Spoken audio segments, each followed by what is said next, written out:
Hi, I am Lalit Choda, founder of the Non-Human Identity Management Group, and I welcome you to the demo forum. Today, I'm excited to have Shashwat Sehgal, CEO and founder of P0 Security, join us. Welcome, Shashwat. Hey Lalit, always a pleasure to meet you. Great. So I hear, Shashwat, you and the team are back from Black Hat last week. You spoke to CISOs and other security practitioners. What did they say and what did you learn? Oh my God, it was such a fiasco. I think, first of all, thanks to Palo Alto for their focus on renewing the interest in the identity space with their obviously headline-grabbing acquisition of CyberArk. But jokes aside, right? I think the common theme that I saw emerge in pretty much every CISO conversation I had was identity is such a beast, and security practitioners and leaders just don't know where to begin. There are so many acronyms floating around. Historically, they've made so many different investments, all the way from Active Directory, which, believe it or not, is a security tool in its own right, to SailPoint, to CyberArk, all of them falling under broadly the three buckets of IAM, IGA, and PAM, right? And yet, what they keep seeing is that there are gaps all over the place. Non-human identities being one big gap. The multi-cloud environments, hybrid cloud-native environments being yet another gap. So, if those are not being addressed adequately by the three big identity security platforms, namely IAM, IGA, and PAM, the question on everyone's mind is always, hey, should we be renewing um, our existing vendors for these platforms, or should we be looking at other vendors just to close these gaps with point solutions, right? That was the first big thing. And the second big thing, obviously, is irrespective of what we need to do, right? Where do we begin? What should our strategy be? Because identity touches just about every pillar in cybersecurity, right? You cannot solve it in one shot, much as you would like to. So, what is our first step? What are the tractable pieces that we should bite off uh, first before making a larger dent in the overall problem? Okay, look, great sharing some, insights just from last week's huge Black Hat conference. Now, given how fast non-human identities are growing and how slowly the big platforms are evolving, do you believe kind of the IAM, IGA, PAM solutions will adapt in time? Or are we about to see a completely new pillar emerge in the identity stack? Great question. So, I think it's the latter. Um, NHIs are probably the single most unsolved, the single biggest unsolved space in cybersecurity right now, and the problem is only getting bigger with AI agents coming in. But yet, I believe it's still part of the three platforms: the IAM platform, IGA platform, and PAM platform. Why do I say that's the case? And for that, I think we have to take a step back. From the perspective of a CISO, what they want to do is to solve for one simple problem statement, which is help me protect access to my sensitive assets from any identity. And if you take this base problem statement, it breaks down into two chunks. First is help me identify or prove who the right identity is. Are they are who they say they are? And the second question is, once they have proven who they are, help me control their level of access, right? And what you'll notice is that I'm only talking in first principles. Yeah. So when you start off from first principles, what you realize is that the first question is the authentication question, which gives rise to the single sign-on on the IAM platform, the likes of Okta, the likes of Entra ID. And there is no reason why these guys should not be solving the problem of authentication for non-human identities as well, right? Yeah. Because it's all going towards the same persona, which is the IAM persona. On the flip side, the second question is, once an identity authenticates correctly, how do I control their level of access? This gives rise to the IGA platform and the PAM platform. The IGA platform is for running user access reviews, and the PAM platform is for securing privileged access for any identity. And again, there is no reason why these platforms should not um, be solving for non-human identities as well. The challenge is historically the likes of CyberArk, Okta, SailPoint haven't quite given NHIs the challenge, the attention that they should that NHIs deserve. Yeah. But at the end of the day, all of these three problems correspond to different personas. As I said, the IAM problem corresponds to the IAM persona, IGA problem corresponds to the compliance persona, and the PAM problem corresponds to the production engineering persona, right? So the PAM platform of the future, which is obviously where P0 plays, our goal is to solve the privileged access problem for all identities for the production engineer, for the DevOps engineer, right? I don't think a platform will emerge that solves every problem for NHIs because it just touches so many different personas. It's going to be a big thing to solve in just one platform, right? And so all goes to say that while I believe the NHI problem is massive, it should really be solved by the three different personas, the three different platforms. All those three platforms should evolve to include identities of all sorts, which is to say, the IAM platform should solve authentication for users and NHIs. The IGA platform should solve governance and access reviews for users and NHIs. And the PAM platform, like P0, should solve privileged access to production resources for users, NHIs, and agents. Okay, that's quite a fascinating insight on how you see kind of those three pillars kind of dealing with human and non-human identities. Um, so Shashwat, what do you think's like the biggest myth you see in the industry right now around managing non-human identities? And what's actually going to break that illusion in the next 2 to 3 years?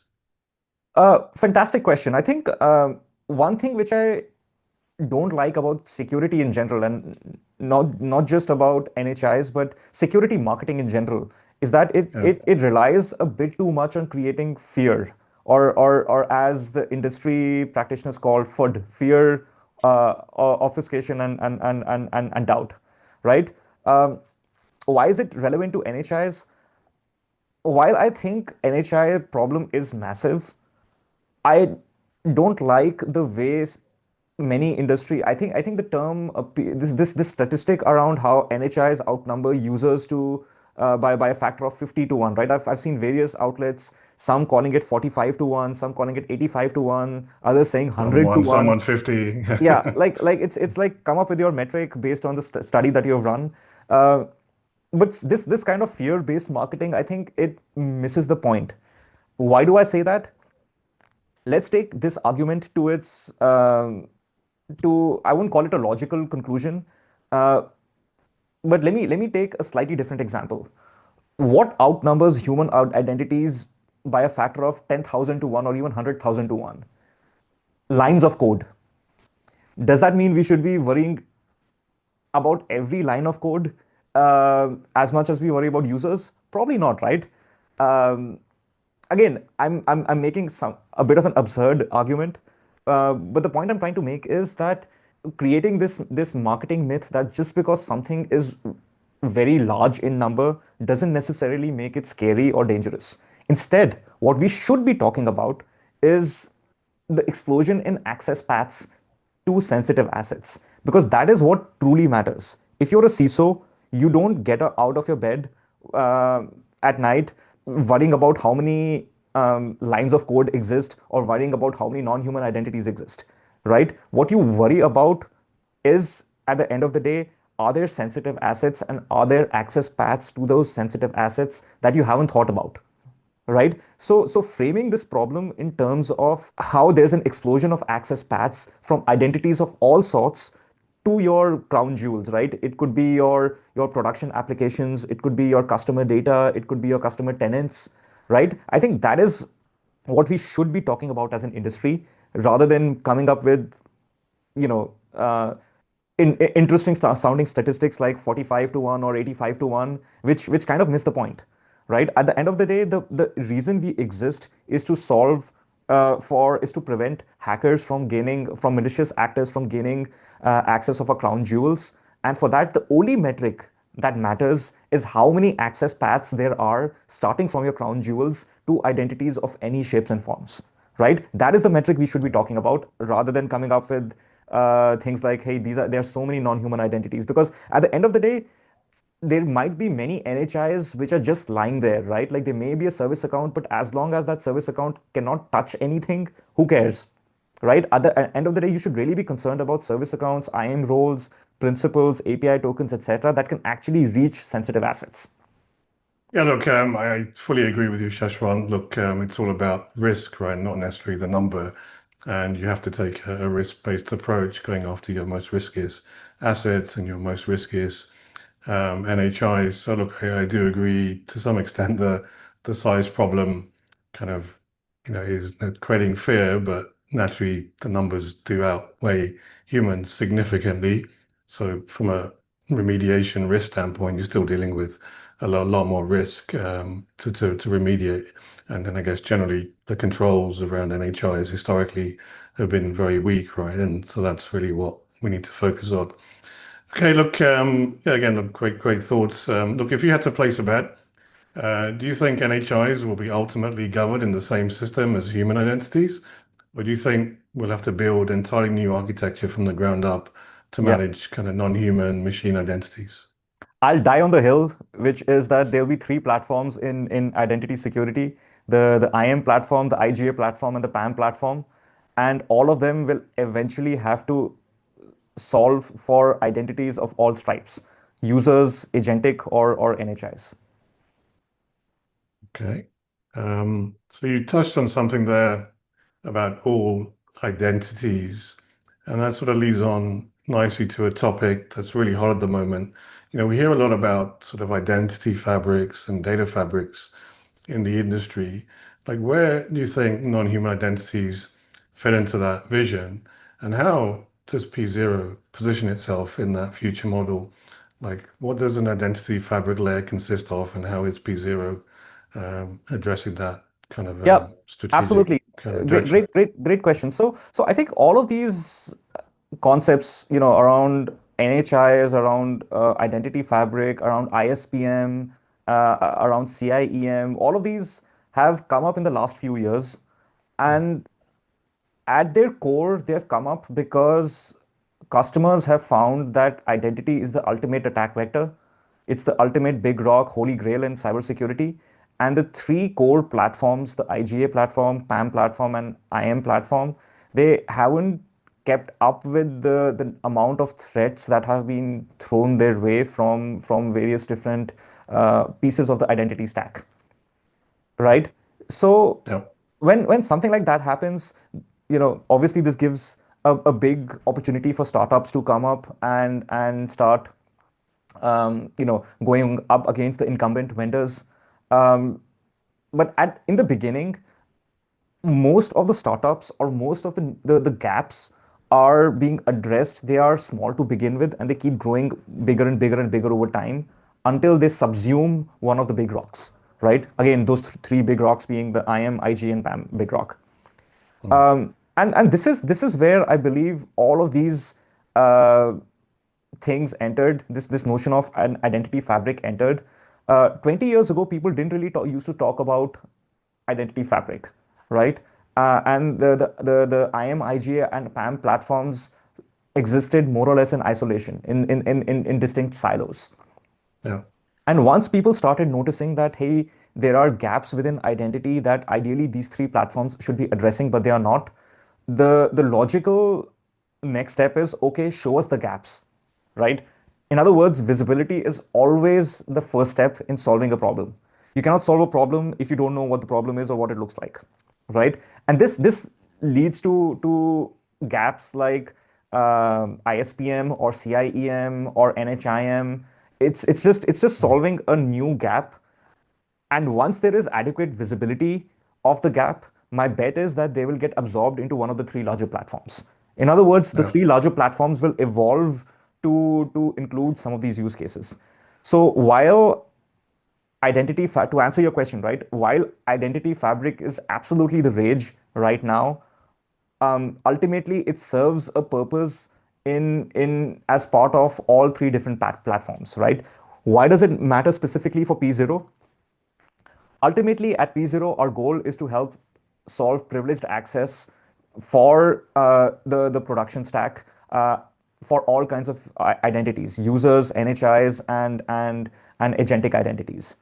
Um, 20 years ago, privileged access was a fairly easy to understand term, right? You take Mm. credentials, root credentials, whether they are being used by a user or they're being used by a job or a machine identity, doesn't matter. You put those credentials in a vault and you put some kind of a governance workflows around those credentials.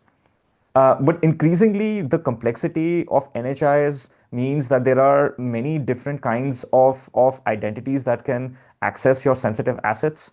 And the way they access these sensitive assets has also moved away from static credentials to API-driven access, right? Mm. Which means the very first step that you need to solve privileged access is first to answer the question, who has privileged access to begin with?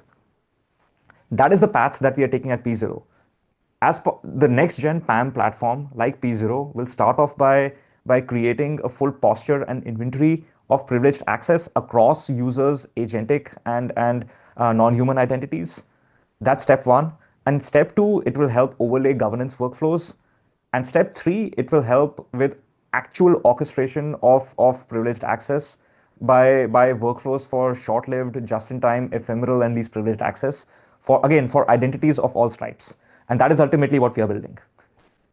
Okay, so look, if you could build the perfect enterprise PAM program from scratch in a world where AI agents and non-human identities outnumbered humans, what would it look like, and how close is P0 to delivering that reality today? The perfect platform, in my opinion, would be what P0 is developing. And we are GA right now. And our goal is to make every sensitive access to any privileged resource in any environment, um, irrespective of whether that access is from users, NHIs, or agents. Our goal is to make that access short-lived, least privileged, and auditable by design. Yeah, look, I think you've nailed it, Shashwat. Look, as we get into kind of a target state zero trust model, you know, and whether you're dealing with human identities, non-human, it's all about authentication, authorization, just-in-time, least privilege access, and I think the future state, there shouldn't really be real distinction, right, between whether you're granting access to a human, an NHR, or an agent. They're all just identities, right, that need the appropriate controls, from an IAM, PAM, and an IGA standpoint. So Shashwat, P0 security, do you see that as an IGA PAM or an NHI platform? Do you want to sort of share your perspectives on where you're heading with your product? Great question, Lalit. At the end of the day, we see of ourselves as a modern PAM. And what do we mean by that? It means that any customer who's worried about privileged access in their production stack, it could be a multi-cloud, cloud native, or a hybrid environment. Um, if they're concerned about privileged access coming from users, agents, and non-human identities, we want to be the ones helping them secure that privileged access. Um, our philosophy is that any privileged access should have three characteristics. It should be short-lived, it should be least privileged, and it should be auditable by design. And we want to help customers move away from static credentials to this vision of privileged access that we have for, across any kind of identities and any kind of privileged access. It's also important to note what we do not want to do strategically. We do not, while we could help with some kinds of access reviews, ultimately, we are not a solution for running broad-based compliance access reviews for identities in SaaS, in on-prem environments. The kind of access reviews that you would typically expect out of an IGA platform, right? That also goes back to saying while we do um, believe that there is some convergence between IGA and PAM and even NHIM to an extent that's happening out there. The line that we draw is as long as you care as a customer, you care about orchestrating, provisioning, privileged access in production environments for your engineering teams, we'll be the best in class at it. Okay, thanks, Shashwat. That's a great perspective. So in summary, what I'm hearing is, P0 is a modern PAM solution. Your focus is perfectly protecting all the privileged access kind of pathways to sort of critical systems, production, your crown jewels. be that a human, non-human, or now AI agents. But that's been a fascinating discussion and insights. Do you have any final closing thoughts before we wrap up? No, it's always a pleasure to meet with you. I you obviously had some health issues. I'm glad to see you're past them, and I cannot wait to see you again at the next industry event. Too bad you couldn't attend Black Hat. Yeah, it was a real shame to miss Black Hat. That's a special place for me, given our group started there last year with a bang. But thank you, Shashwat, for sharing your great insights and on the market and P0 security. And I think we're all looking forward to seeing a demo of your modern PAM P0 security product. Thank you.